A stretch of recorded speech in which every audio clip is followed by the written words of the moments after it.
नमस्कार, मैं हूं आपके साथ मयंक मिश्रा। आज 6 तारीख है और मैं सीधा पॉइंट पे आना चाहूंगा। बेहद अहम खबर आई है ईरान से।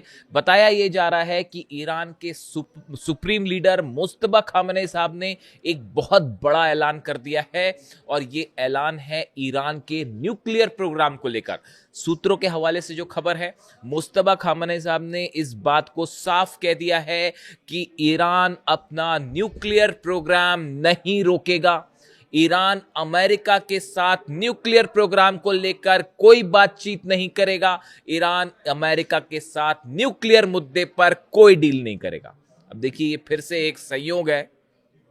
मैंने 2 दिन पहले ही जो वीडियो था, आप उस वीडियो को देखे, मैंने उसमें ये बात कही थी कि अब जो हालात हैं उसमें ईरान न्यूक्लियर मुद्दे पर कोई बातचीत नहीं करेगा। कई लोग मुझसे सवाल कर रहे थे कि ये ओमान और ईरान की जो बातचीत हो रही है, क्या डील हो जाएगी? देखिए, ये कोई डील नहीं है, इस बात को समझिए। ईरान ने ओमान के साथ मिलकर हॉर्मूज को लेकर अपने नियम, अपनी शर्तों के मुताबिक कुछ नियम बनाए हैं, जिसमें अमेरिका का कोई रोल नहीं है, जिसमें डोनाल्ड ट्रंप को शामिल नहीं किया गया है। आप तमाम एनालिसिस कर लीजिए इसका, आपको ये बात निकल के मिल जाएगी कि ईरान हॉर्मूज में जो कुछ कर रहा है अपनी शर्तों पर कर रहा है। ये कोई अमेरिका के साथ डील नहीं है और इसको डील या समझौता कहना बिल्कुल गलत होगा। तो अगर किसी को ऐसा लगता है कि ईरान कोई डील करने जा रहा है, ऐसा बिल्कुल नहीं है। हॉर्मूज में ओमान के साथ मिलकर ईरान ने नेविगेशन को लेकर अपने रूल्स बनाए हैं कि जहाज कहां से आएंगे, कहां जाएंगे। इस पर हो सकता है आखिरी मुहर लग जाए। ये हॉर्मूज के मैनेजमेंट का ईरान और ओमान का फैसला है, बायलैटरल। इसमें अमेरिका की साहब कोई भूमिका नहीं है। ये कोई डील नहीं है अमेरिका के साथ। इसीलिए जेडी वेंस कह रहे हैं कि US vice president JD Vance defends the Trump administration handling of Iran negotiation, calling the task messy and Iranian officials extraordinarily difficult people. JD Vance कह रहे हैं कि ईरान के जो नेता हैं वो बहुत डिफिकल्ट है, उनके साथ डील करना, बातचीत करना बेहद मुश्किल है। जब आप अली खामनेई साहब को शहीद करेंगे तो फिर ऐसा ही होगा। ईरान में बेगुनाह लोगों का खून बहाया जाएगा, 168 बच्चियों की हत्या की जाएगी, केशम आइलैंड में छोटे बच्चों को मारा जाएगा, तो फिर उसका नतीजा यही होगा। और देखिए, मैंने आपको पहले ही कहा था, ईरान न्यूक्लियर मुद्दे पर कोई बातचीत, कोई डील नहीं करेगा। और अब अभी कोइंसिडेंसी कह लीजिए कि अभी 48 घंटे हुए हैं, ये बात मैंने अपने वीडियो में रखी थी, और अब खबरें हैं कि ईरान के सुप्रीम लीडर ने इस बात को साफ कर दिया है कि किसी तरह का न्यूक्लियर निगोशिएशन अमेरिका के साथ, डोनाल्ड ट्रंप के साथ नहीं किया जाएगा। जो उन्होंने बड़ी बात कही है, परमाणु प्रोग्राम ईरान नहीं रोकेगा। ये बहुत बड़ा ऐलान है मुस्तबा खामनेई साहब का। इस ऐलान ने बहुत सारी चीजों को हरी झंडी दे दी है। आप समझ रहे हैं मैं कहना चाह रहा हूं, क्या कहना चाह रहा हूं? बहुत सारे प्रोग्राम्स को हरी झंडी दे दी गई है। इसके साथ उन्होंने ये कहा, अमेरिका के साथ दबाव में किसी तरह की कोई बातचीत या डील नहीं की जाएगी। ये साफ ऐलान कर दिया गया है कि अमेरिका के साथ कोई दबाव नहीं चलेगा, अमेरिका का किसी तरह का कोई दबाव में कोई डील, कोई बातचीत नहीं की जाएगी। दूसरा बड़ा ऐलान है मुस्तफा खamenei साहब का। तीसरा, ईरान की सेना हर हमले का करारा जवाब देगी। बताया जा रहा है उन्होंने आईआरजीसी सेना को, सुप्रीम सिक्योरिटी काउंसिल के सदस्यों को यह बात साफ कर दी है कि ईरान पर अगर कोई भी हमला होता है तो बिना देर किए उसका करारा जवाब दिया जाए। अगर ईरान के एनर्जी स्टेशंस पर हमले होते हैं, ऑयल स्टेशंस पर हमले होते हैं, तो उसका फौरन और उससे बड़ा जवाब दिया जाए। इसके साथ ही जो मेरे पास सोर्सेज हैं उसके मुताबिक ये खबरें हैं कि ईरान के डिफेंस इंडस्ट्री से जुड़े जितनी उद्योग हैं, खास तौर पर जो हथियार बना रहे हैं, मिसाइल्स बना रहे हैं, ड्रोन्स बना रहे हैं, एम्यूनिशन बना रहे हैं, इनका प्रोडक्शन तेजी से आगे बढ़ाने के आदेश दे दिए गए हैं। कि वहां देखिए, ईरान में नॉन स्टॉप मिसाइल्स बनती हैं, ड्रोन्स बनते हैं, और अब ये आदेश आ गए हैं कि इसकी स्पीड और बढ़ाई जाए। बेहद ही गौर करने वाली बात है। उन्होंने ये भी साफ कर दिया है कि ईरान का हर फैसला वो होगा जो ईरान की जनता चाहेगी और ईरान के इंटरेस्ट में होगा, ईरान के हित में होगा। ये 5-6 बातें उन्होंने कही हैं। ये एक एग्रेसिव स्टैंड बताता है ईरान का, और खासकर न्यूक्लियर प्रोग्राम को लेकर ये कहना कि ईरान न्यूक्लियर मुद्दे पर कोई बातचीत नहीं करेगा, ये वही स्टैंड है जो कासिम सुलेमानी साहब का था, ये वही स्टैंड है जो अली खामेनी साहब का था, और उसी स्टैंड पर अब मुस्तफा खामेनी आगे बढ़ रहे हैं, बल्कि शायद एक कदम। इसका मतलब जो है, देखिए इसीलिए मैंने अपना थंब दिया है कि अब ट्रंप देखेगा ईरान का एटम बम। क्या इसका मतलब ये निकाला जाए कि ईरान ने अब ये महसूस कर लिया है कि अब वक्त आ गया है एटम बम बनाने का? क्या अब वक्त आ गया है एनरिचमेंट को उस लेवल पर ले जाने का जो पहले रुका हुआ था? देखिए, अली खामेनी साहब ने न्यूक्लियर बॉम्ब नहीं बनाया, वो हमेशा इस बात को कहते रहे कि हम ऐसा कोई हथियार नहीं बनाएंगे, तो उनको हमला करके आपने शहीद कर दिया। जो शख्स, जो नेता ईरान के न्यूक्लियर बम बनाने के पक्ष में नहीं थे, उनको हमला करके आपने शहीद कर दिया, और उसका नतीजा यह है कि अब ईरान का न्यूक्लियर बम हो सकता है। कई लोग ये कह रहे हैं कि ईरान अब न्यूक्लियर बम बनाएगा और डोनाल्ड ट्रंप देखेंगे कि कैसे ईरान जो है वो अपने आप को न्यूक्लियर शक्ति घोषित करेगा। क्या पूरा मामला उस दिशा में आगे बढ़ रहा है? देखिए, इसकी वजह है, इसकी 2-3 वजह हैं। पिछले कुछ वक्त में ये जितने वॉर हो रहे हैं, इस बात को समझिए आप, ये जितने वक्त वॉर हो रहे हैं, चाहे रूस और यूक्रेन की जंग हो, चाहे अमेरिका ईरान की जंग हो, इजराइल का लेबनान को लेकर, गाजा को लेकर जो स्टैंड है, उधर नॉर्थ कोरिया के ऊपर दबाव है, आप देखिए ये जितने हालात हैं ये खत्म नहीं हो पा रहे, खत्म नहीं हो पा रहे। एक बार जंग शुरू हो रही है, वो चलती जा रही है, एक हमला इनका, फिर एक हमला इनका, फिर सीज फायर, फिर हमला, फिर हमला, ये खत्म नहीं हो रहा। लेकिन हमले कहां नहीं हो रहे, जरा नोट करिए आप। नॉर्थ कोरिया पर अटैक हुआ क्या?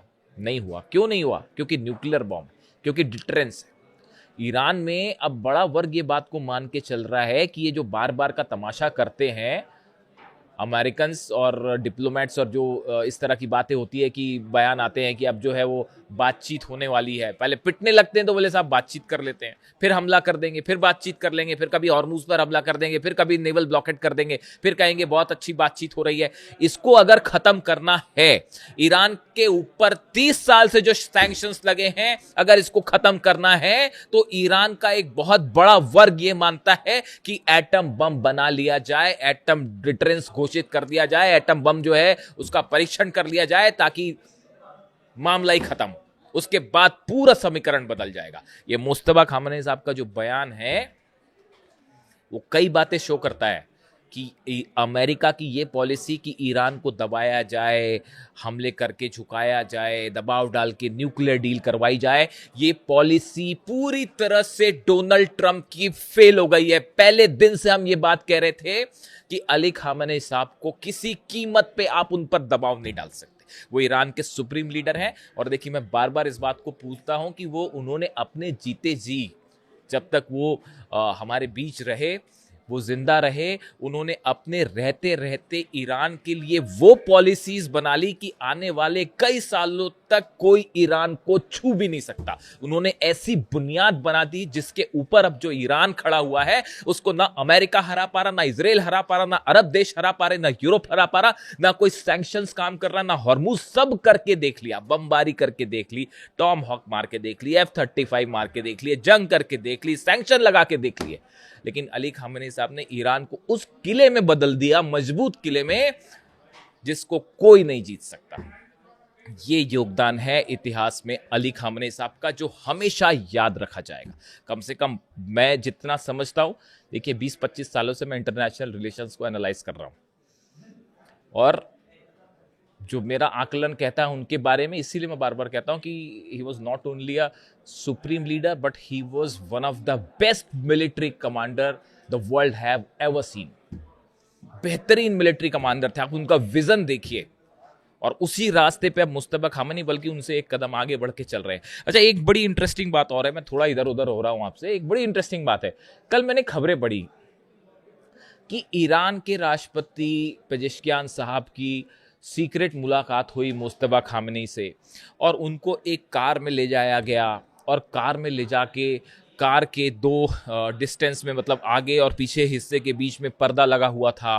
मुस्तफा खामेनी साहब आगे थे और उन्होंने बात की है पेजेश्कियान साहब से, और बीच में पर्दा था, और दोनों को आमने सामने नहीं करवाया गया, सिर्फ मतलब चेहरा नहीं देख पाए, सिर्फ बात की गई, और उन्होंने कई बातें कही पेजेश्कियान साहब को। इस तरह की खबरें हैं मीडिया में। अब जरा कॉमन सेंस लगाइए, ईरान के सुप्रीम लीडर की एक सीक्रेट मीटिंग होती है ईरान के राष्ट्रपति के साथ, इतनी सीक्रेट कि उसमें पेजेश्कियान साहब को जो है वो मुस्तफा खामनी साहब से आमने सामने वो मिले तक नहीं, सिर्फ उनकी आवाज सुनी, इतनी सीक्रेट मीटिंग। मुस्तफा खामनी साहब जिनकी लोकेशन के लिए सीआईए और मोसाद जो है वो बावले हुए जा रहे हैं पिछले कई महीनों से कि लोकेशन तो पता चल जाए, इस सीक्रेट मीटिंग की खबर दुनिया भर में फैल जाती साहब अखबार में। क्या ये संभव है? इस तरह की खबरें कि पेजेश्कियान साहब का इस्तीफा होने वाला है, अब ईरान के राष्ट्रपति अब इस्तीफा दे देंगे और मनमुटाव हो गया है और ग्रुपों में डिवाइड हो गया है ईरान, मतलब ऐसी ऐसी खबरें साहब की सुनकर जो है आश्चर्य भी होता है, दुख भी होता है और हंसी भी आती कभी कभी। तो मतलब आप सोचिए, ईरान के सुप्रीम लीडर की पोजीशन को लेकर कि उनकी लोकेशन को लेकर ईरान इतनी सावधानियां बरत रहा है, उनकी इतनी सीक्रेट मीटिंग होती है राष्ट्रपति के साथ और वो पूरे दुनिया भर में फैल गई, खबर भारत तक आ गई साहब कि वो एक कार में बैठे थे, वो सामने बैठे थे, वो पीछे, मतलब क्या ही बोला जाए, मतलब हैरानी होती है मुझे तो कई बार। खैर छोड़िए, अलग अलग खबरें चलती हैं, तो इसीलिए मैं कहता हूं आपको कि खबरों पर बड़ा है ना विश्वसनीय एनालिसिस के साथ भरोसा होना चाहिए। मैं अगले वीडियो में आपको बताऊंगा वो जो यूएई में धमाके हुए, जेबल अली पोर्ट पर 7 धमाके हुए, वो 7 धमाके किसने किए अगले वीडियो में बताऊंगा मैं आपको। सरप्राइज, हैरान रह जाएंगे आपकी वो धमाकों के पीछे किसका हाथ था। वो जब ऐसी खबर आती है ना कि अमेरिका और ईरान के बीच अब कोई बातचीत होने वाली है, हॉर्मुज को लेकर कोई समझौता, तो धमाके होने लगता है साहब। कोई है ऐसा ना जो चाहता है कि धमाके ना हो, आप भी जानते ही होंगे। खैर, तो अब देखिए मामला ये है कि ये ईरान ने अपना न्यूक्लियर प्रोग्राम साफ कर दिया है कि हम नहीं रोक रहे और ना कोई बात कर रहे हैं। रोकना तो दूर की बात है साहब, बात ही नहीं होगी। एग्जैक्टली मैंने ये बात कही थी आपको, वही बात जो है वो साबित हो रही है। इसके अलावा देखिए एक बड़ी खबर आई है अमेरिका से।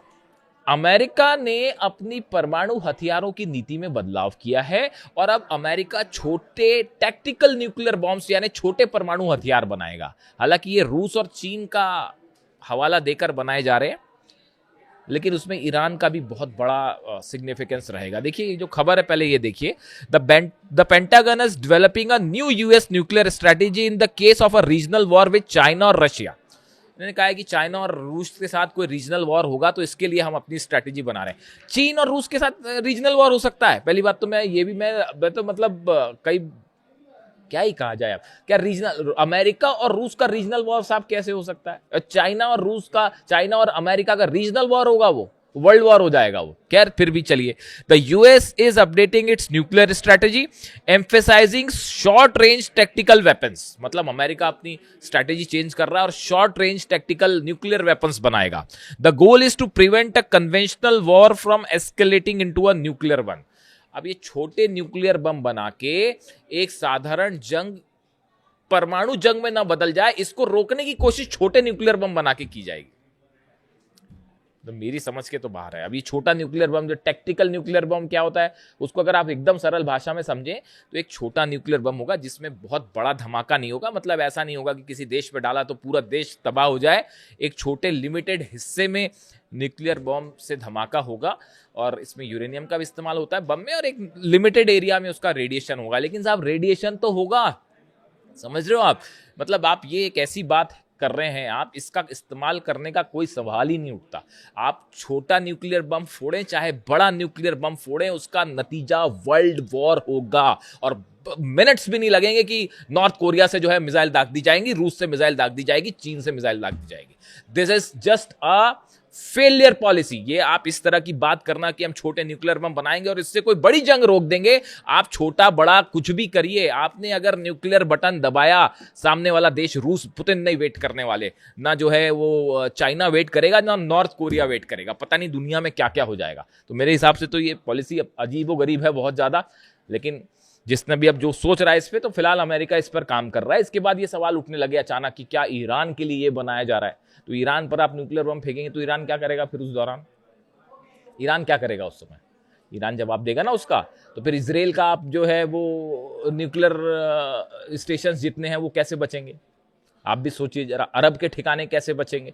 तो ये इसका पता नहीं मुझे क्या है इसका कैलकुलेशन, डिफेंस एक्सपर्ट ही बेहतर बताएं। लेकिन खबर तो खबर है, ये है मामला कि अब अमेरिका छोटे न्यूक्लियर हथियार बनाएगा। देखिए अब ये मामला जो है वो एक ऐसी जंग की तरफ बढ़ रहा है जिसका कोई हल नहीं है। इसका हल एक ही है कि अमेरिका, डोनाल्ड ट्रंप अपनी हार स्वीकार करें और हॉर्मुज छोड़ के निकल जाएं, अरब बेसिस खाली करें। यही ईरान चाह रहा है कि भाई आप भी शांति से रहो, हम भी शांति से रहो, हमारे मामले में आप मत दखल दीजिए। हमारे मामले में ये न्यूक्लियर बम, ये बात जो है बिल्कुल स्वीकार करने लायक ही नहीं है कि ईरान न्यूक्लियर बम बना के उसका इस्तेमाल कर देगा। अरे इस्तेमाल कर देगा तो आज का ये जमाना है ही नहीं ऐसा भाई साहब कि अगर कोई देश न्यूक्लियर बम का इस्तेमाल करे तो वर्ल्ड वॉर ना हो, सब कुछ खत्म हो जाएगा। अब ऐसा थोड़ी कि रेडिएशन जो है अगर होगा मान लो तो रेडिएशन ये देखेगा कि नहीं मैं सऊदी की जो है वो लैंड में नहीं घुसूंगा, रेडिएशन मैं उसमें या यूएई में नहीं करूंगा, या जॉर्डन में नहीं करूंगा, या इजराइल में नहीं करूंगा, या ईरान में नहीं करूंगा। रेडिएशन रेडिएशन होता है, किसी भी तरह का रेडिएशन रूस भी खत्म कर देगा, यूरोप भी खत्म कर देगा, अरब भी खत्म कर देगा, इसराइल भी खत्म हो जाएगा। यहां पर न्यूक्लियर धमाके वाली कोई संभावना ही नहीं है। ये बेमतलब की बात है कि ईरान के न्यूक्लियर प्रोग्राम के नाम पर ईरान पर जंग थोपी गई। ये वैसा ही गलत था जैसे वेपन ऑफ मास डिस्ट्रक्शन बोल के सद्दाम पर हमला किया गया था। ये बिल्कुल वैसी ही बात है साहब, इसमें कोई डिफरेंस नहीं है। खैर फिलहाल ईरान की तरफ से मैं इस वीडियो में आगे नहीं जाना चाह रहा। इसके अलावा एक दो खबरें और हैं। हूती ने 2 जहाज सऊदी के और ठोक दिए हैं।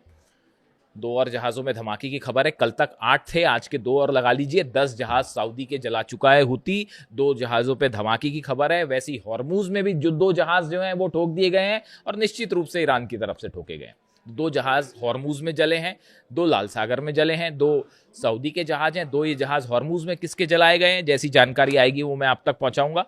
और जो हूती की तरफ से कहा गया है tankers with ballistic missiles including Daisy in the Gulf of Aden and Wafa near Yanbu in the Red Sea, ये 2 जहाजों पर हमले हुए हैं। Saying the attacks are the part of maritime blockade campaign, ये हूती की तरफ से कहा जा रहा है।